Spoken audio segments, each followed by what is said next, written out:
I daily drove this 670 horsepower supercar for 3 years. And this car wasn't just like some cars and coffee little whatever weekend car. This thing went through potholes, weather, track days, road course, drag strip, everything that you could ever think of, this car has gone through. This isn't a press car like a lot of other people you see on different channels and stuff. Sometimes they have a car for a day or two. This truly is mine. There is no sugarcoating here. I'm going to talk about 3 years of experience owning my C8 Z06. I'm going to show you what actually breaks, what holds up, you know, how much things kind of cost, you know, parts nobody talks about, all the things that you go through when you're owning a car like this that people typically don't like to share. Because anybody can review a car for a weekend, but living with a flat plane crank V8 is a whole nother story. So by the end of this video, you'll know if daily driving a C8 Z06 is either genius or a massive mistake. So let's get into it. So first things first, let's talk about the modifications on my C8 Z. We'll start with what you can clearly see here on the side of the car, and these beautiful, massive forged aluminum wheels from Forgedlite. So I have these bronze MC5 wheels, as you can see right here. And what I really loved about them is that they have this ultimate flush, where it is truly flush right there with the body of the car. Usually cars from the factory come with wheels that are like kind of inward a little bit. You know, used to be way worse back in the day, but nowadays it's not as bad. The great thing about these wheels is you still have like your stock fitment as far as the 20-inch up front and then 21-inch in the rear, and they're still 21/13 and then 20/10. And then these wheels are also lighter than your stock wheels. So anytime you have lighter rotational mass on wheels, it helps your car accelerate even quicker than stock. So this is a modification that doesn't necessarily add horsepower to your car, but it decreases the amount of horsepower that you're losing through drivetrain loss when you're putting power down to the street to get up and go. Next up front, I have my Z07R front splitter, which is basically the same shape as your normal stock Z06, Z07 front splitter, but it is a whole lot more massive. And you can clearly see this thing is way, way bigger than the stock one that comes with these cars. Like stock typically ends like right here or so, and then this goes to here. So it is like damn near double the size, but that helps out with aerodynamics up front. I have the EOS canards right here. One day I'll switch over to the normal carbon fiber so it matches. Sorry for it unmatching. I know it doesn't look the greatest, but that was my bad. I made a mistake.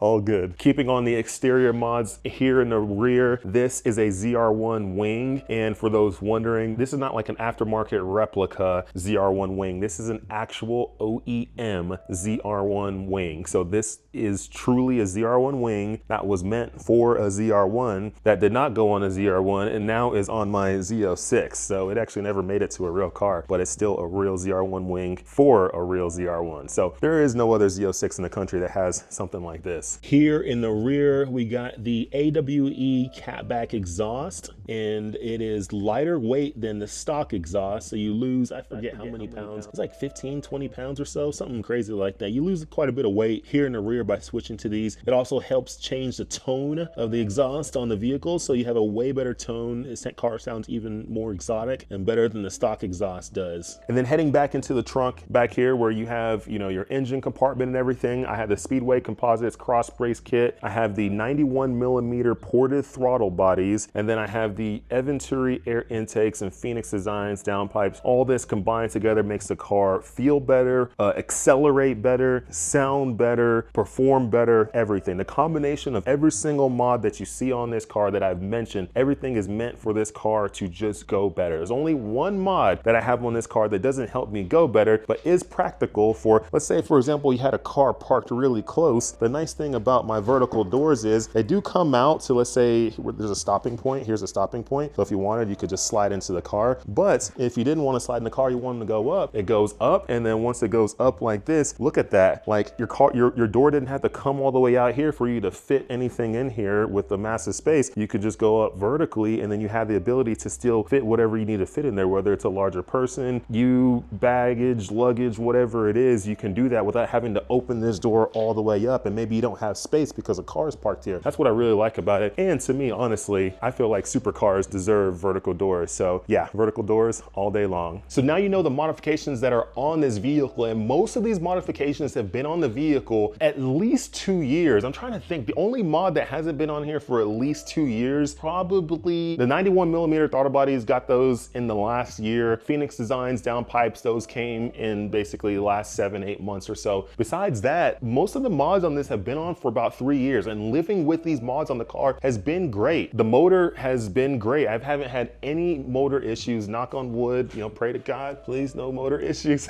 But these cars have been stout. This car has been stout as far as motor and stuff. Nothing that I have on the car has caused me any issues at all. So that's been good. So for those wondering, hey, if you do these basic bolt-ons, because that's what these are, they're basic bolt-ons. These aren't heavy modifications. It's not adding twin turbos or superchargers or, you know, building the motor, going heads, cam package, you know, building the internals, doing all stuff. It's not any of that. These are very basic bolt-ons that literally take most of them an hour to 2 hours max to install in your car and can easily be taken off, and you can put the stock back on. So that's what we call basic bolt-ons. These basic bolt-ons for these cars, which help add a little bit of power, aren't really hurting these cars. So for those wondering if it's worth doing it, I think it is. Now, are the prices a little bit high for some of these mods? I think so. Will they go down in the future? Probably, you know, especially as we inch closer to like the C9s coming out and things like that. I feel like these cars, the prices will level out. They're not gonna drop like a rock. These cars are always gonna stay in the, I would say on the lowest end, 90 grand, you know, to 120 grand. They'll probably stay in that range forever. But yeah, basic bolt-ons aren't hurting these cars. The next thing we need to talk about is the maintenance on these cars, right? Maintenance on these cars definitely has not been anywhere near as cheap as the maintenance on my C6 Z06. Maintenance on this has definitely been more expensive, but it hasn't been anything too crazy complicated, and we'll go into that here in a second. We're gonna start with oil changes and DCT filter changes. So I went on my own personal plan because I felt like the manufacturer manual was not correct. I felt like the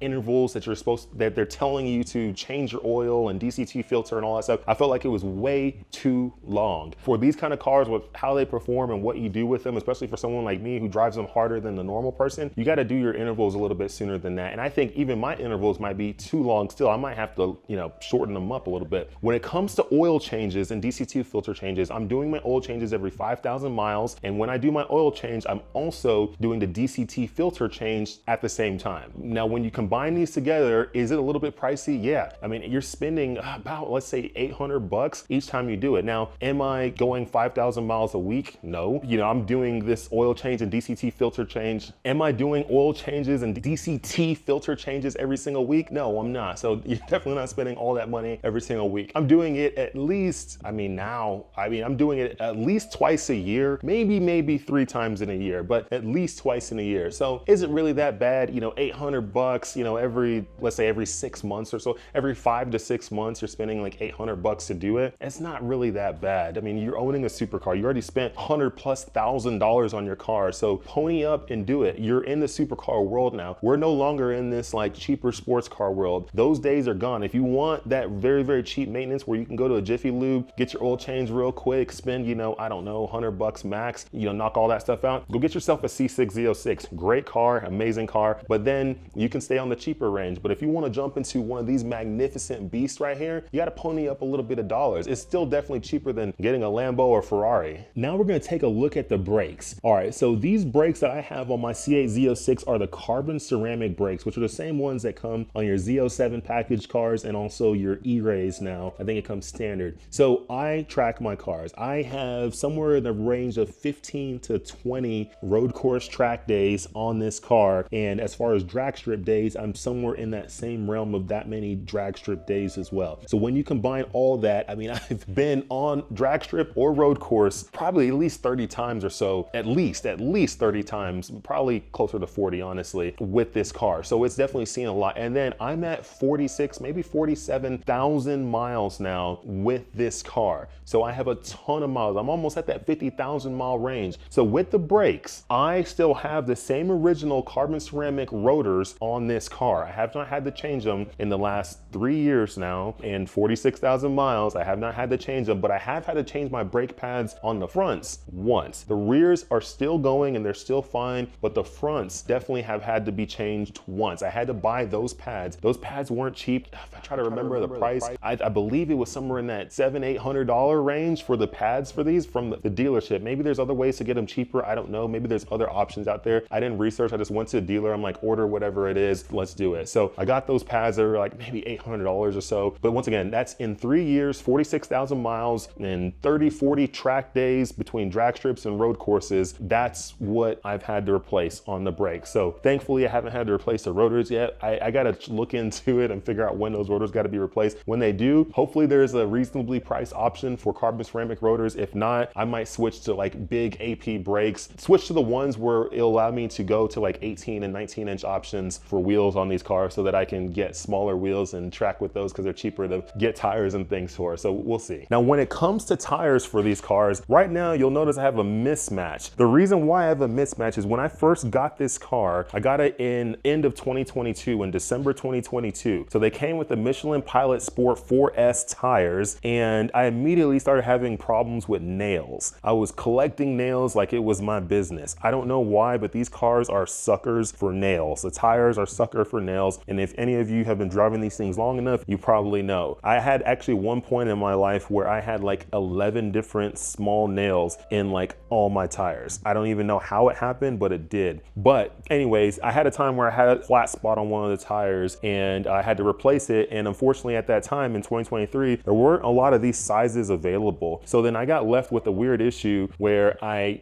had to find mismatched tires very, very quick on eBay and throw them on. So that's why I have these like 275, 30, 20 inch Pirellis up front, and actually do have Pilot Sport 4S now on the rear. But like for a time period, there were 325s on the rear, 275s up front. So for those of you wondering, if you ever get left in that situation where you just got to get something, 325s on these 13-inch wide wheels do work. It looks a little funky, but they do work. And I drove around like that forever until those tires wore out. And these tires do last for a long time. I haven't had to do a lot of tire changes on this car. Besides the nail issue, that's when I had to do the first tire change. But after that, you can make these tires last, I don't know, 10 to 15,000 miles, especially if you're not going hard on them. But then you have to be careful, and you got to make sure that you have if you are going to track, make sure you're not tracking on your daily tires. Make sure you have an extra spare set of wheels so that you can track with track wheels and track tires so that you're not wasting your daily ones. Now, like I said, I've been through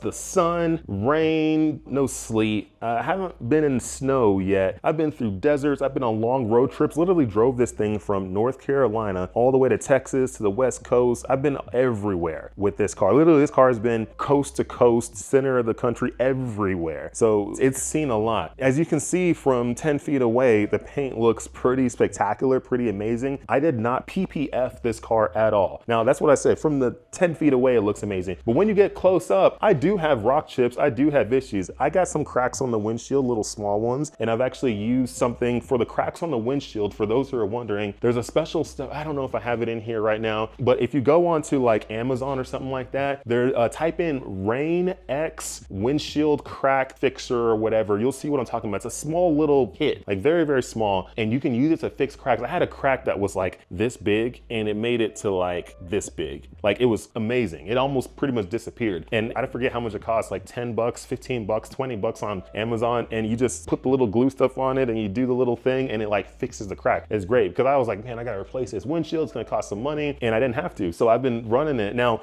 my windshield does have, you can't see it on this video, it does have a lot of specs on it from tracking and, you know, rocks and stuff. These cars, unfortunately, with the way the aerodynamics work, rocks really like to go to the windshield. It just like goes to the windshield, and your windshield takes a brunt of a lot of damage. I mean, I guess that's better than the front end taking the damage. Now, the front end does take damage, so I do have rock chips, and it's gonna be probably hard to see on this video, but if you ever see this car in person, you will see what I'm talking about. I have rock chips and things all over this car, some bigger than others. I'll even show you one right here. You can see this. This is probably my biggest rock chip right there. It's a little blurry, I know, but that's my biggest rock chip right there. It's pretty big. And then I have random ones. I got like this one right here is that's a pretty big one, actually. That might be my biggest one. I don't know. I have some other ones. Don't worry about some of the dirt in the car. You know, the car is just a little dirty. But the other thing too is is, if you ever own these for long enough, you'll see that rocks get stuck right there. So in this little liner, I don't know why, but right now some people say, oh, why don't you just get them out? Well, guess what? I've tried that and they don't come out. The only way to pull them out is if I pull off this panel completely. But you can see some of the rock chips and the things down here under from this car getting beat up from track use and daily use. So yes, the car has gotten beaten up. So if you do drive it a lot, you drive it hard and you're not afraid to drive it in a lot of different places, the car will get beat up a bit. Now, once again, is it terribly bad? No. But it is noticeable. If you pull up next to a spectacularly brand new, clean Z06, if I pulled up next to one of my car, you'll see where I have some issues. But hey, it's all good. I'm using my car. Going back to some of the maintenance stuff, at some point, I'll probably, once I figure out what actually happened, because I really still don't fully know what happened, but first time I'm saying this, but I'm actually on my third valve body and my second transmission. So my car was down for like 2 weeks getting transmission replaced. So I actually have a brand new transmission in this that maybe has a few hundred miles on it max. I don't even know if it has a few hundred miles on it yet. It maybe has less than that. Yeah, I'm on a brand new transmission right now. Valve body failed and I'm on a new trans. So yeah, that happened. Maybe someday I'll go into figuring out exactly what happened there. I don't know what happened. All I know is I got a code. My car wouldn't shift. It was only in third and fourth gear. It wouldn't shift into any other gears. And then I had to take it to a dealership and they, under warranty, because I was still under 50,000 miles, they changed it out and I have a new trans. So that's all that on that for right now. And when people are looking to buy different cars, right, you're looking at different options. I absolutely love my C8 Z06. It's been one of my most favorite cars ever to own and drive and experience. The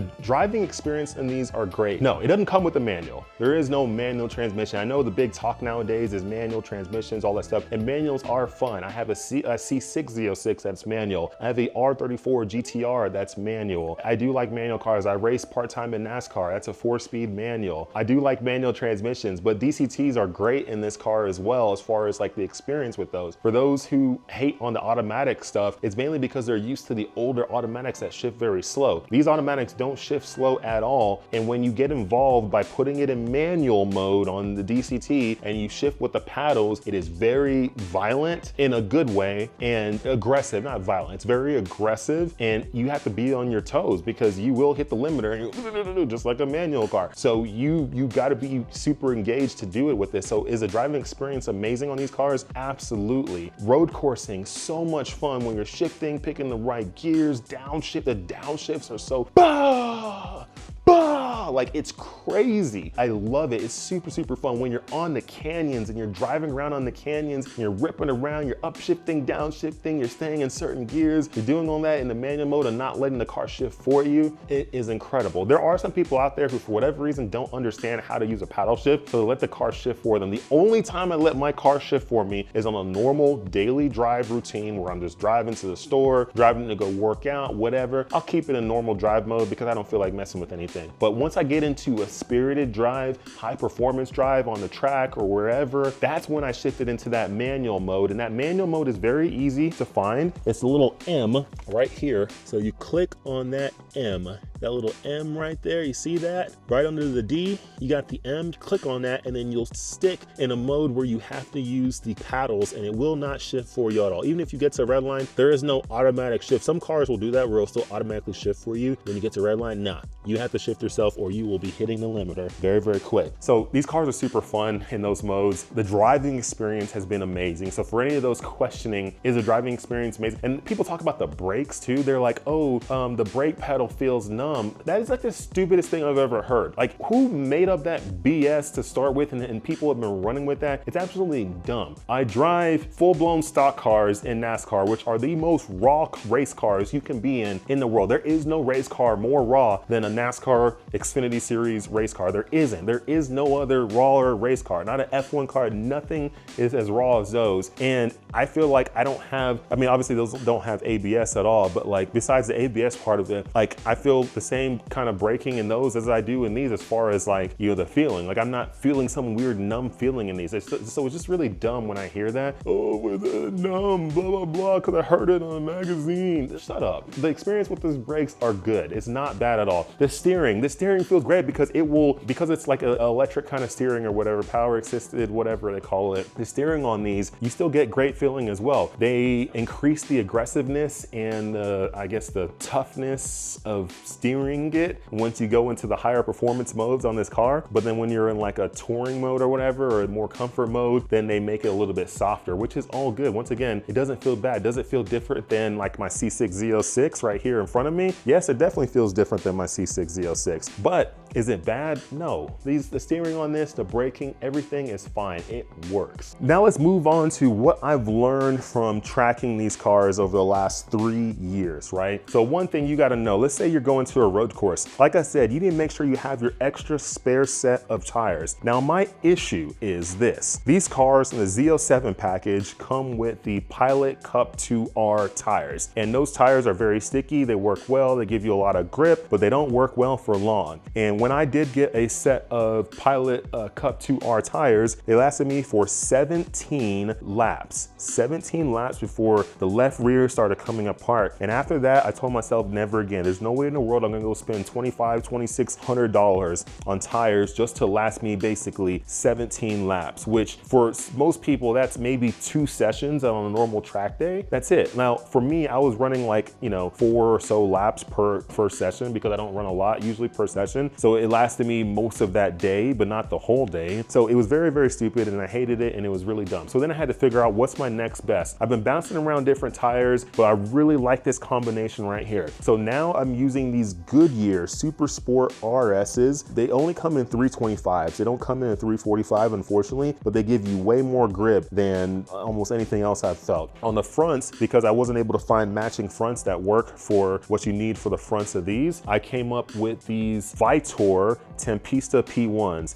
So I grabbed a set of 265, 35, 20-inch Vitor Tempesta P1s. Yes, they're a little bit smaller than the 275s that you usually have with these cars up front, but the grip on these are so much better than like your Pilot Sport 4S or these Pirellis that I have. 275, 30, 20 has nowhere near as grip as these Vitor Tempesta P1s on these wheels right here. So 20 by 10 wheel, 20 by 10, 21 by 13, 21 by 13, with 325 wheels, or sorry, tires on the rear and then 265s up front. So that combination right there for wheels and tire, this combination of tire brand, tire size, right here gives me phenomenal grip to have a great day. Now that is on a road course, but when you go to a drag strip, you need a whole different set of tires. For those who are still using your Pilot Sport 4S's at the drag strip, I don't think that's a good idea. On the ZR1X and the E-Ray, which are all-wheel drive, it's a great idea, it works well. Is it the quickest way down the drag strip? No,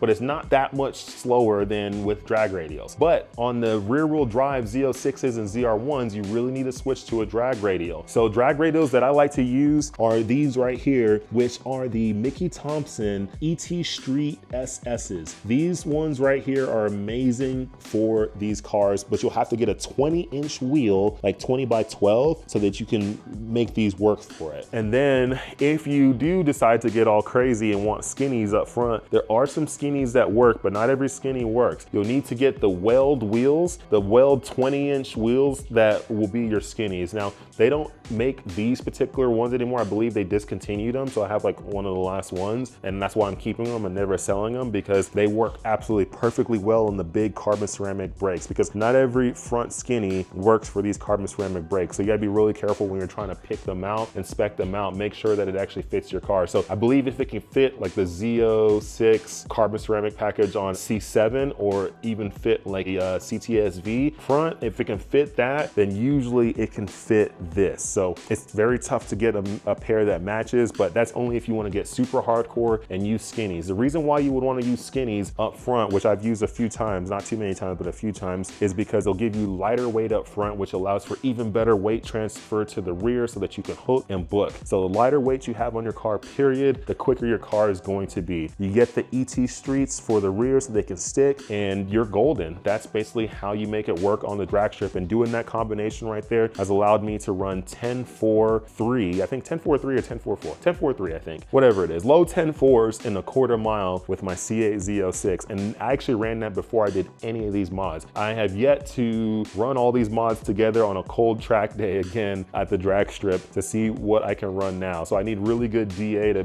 run better, but I believe the car now is capable of at least 10 threes, maybe even 10 twos. Overall, that has been my experience with my C8 Z06. This car has been incredible. So now you can make a decision on, is this the kind of car that you want to daily drive for years? I did it for you already. I showed you that just under 50,000 miles that I've been able to do, these basic bolt-ons. I've been able to track it on a road course, drag strip, daily drive it on the roads, drive cross country, all kinds of weather, rain, sun, desert wet, whatever it is. I've been all over the place. 20-degree weather, 120-degree weather. I've been everywhere. I've done everything with this car, and it's still here and it works. Has it had its problems? It has had some of its problems, some of its growing pains, but has this car left me stranded? No, it hasn't ever left me stranded. Have I had it majority of the time that I've owned it? Yes. Has it been sitting in a dealership being worked on a lot of its time? No. Was there a couple instances where I had to take it in and it had to sit there for like a week or two? There's a few times that happened, but it's all good. That's why you have extra cars. But besides that, the ownership experience has been absolutely incredible. Would I buy this car all over again? Heck yeah, and I cannot wait till GM continues to upgrade these cars, make them better,